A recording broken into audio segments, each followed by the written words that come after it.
atin ng ating Panginoon, magtatapat sa habang panahon. Lugar? Antonino po. Dolores.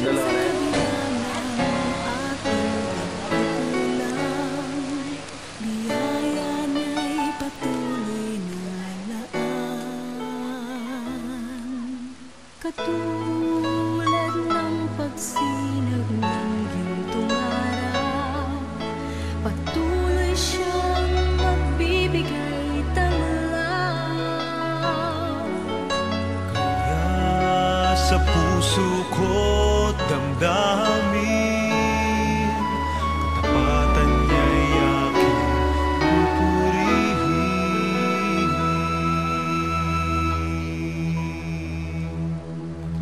Dakila ka, O Diyos, tapat ka ng tunay, magmula pa sa ugat ng aming lahi.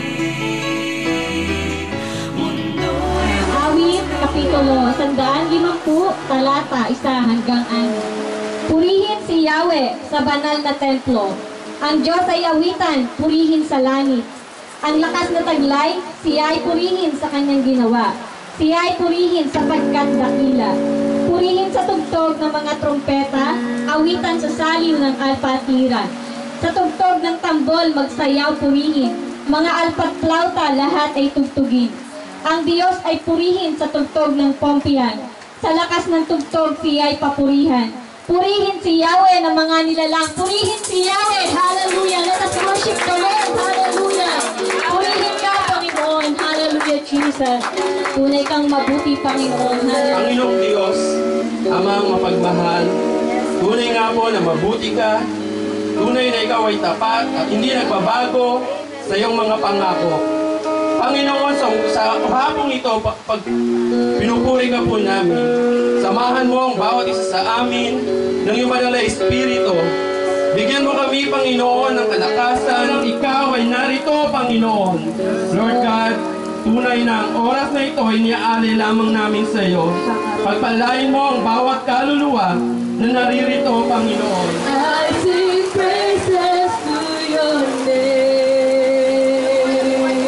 Oh Lord, praises to your name. Oh Lord, for your name is great and greatly to be praised. For your name is great. I will give you the short testimony kung paano po nag-start ang gawain sa lugar na ito. Kami po ay nag-start po dito na isang pamilya lang po, one family. At ang pamilya po ni Brother June Corsico. At thank God dahil patuloy po itong nag-progress, lumago, nag-grow, at hanggang sa umabot po ng 30 families. Ganun din po sa Bible study natin ay nagkaroon po tayo ng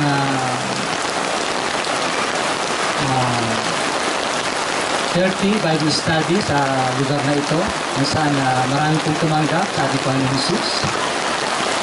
At ito po ay tuloy-tuloy na ating pong binabahaginan at pinupuntahan sa lugar na ito. Kaya thanks God because the Lord is here. The promise of God is continue to process to grow in this ministry in the place. Our mission is to teach our priests to the gospel. It's been a problem to us how to provide the Bibles for every man and women who accepted Christ as their personal Savior before. We used to buy Bible in Philippine Christian bookstore but they accommodate youth only, lack of sufficient hunting. The Bible League offered a church planting on this Candelaria, Quezon. Training we joined. We were trained in a program varying from theological courses to short seminars and designed to teach and encourage. We were also benefited from the program to receive free Bible training materials we need during Bible studies. The Door of Faith Church distributed more than 200 Bibles and had a great impact in the heart of the people because it is a free gift from God that contains life. So to the organizer and coordinator and teachers, supporters of the Bible Week, we thank you for standing by with us. Thank you. Thank you, Pastor. So we can keep Bible distribution and training as one of our key strategies and strengthening the pioneering church. To God be the glory. We thank you. God bless you all.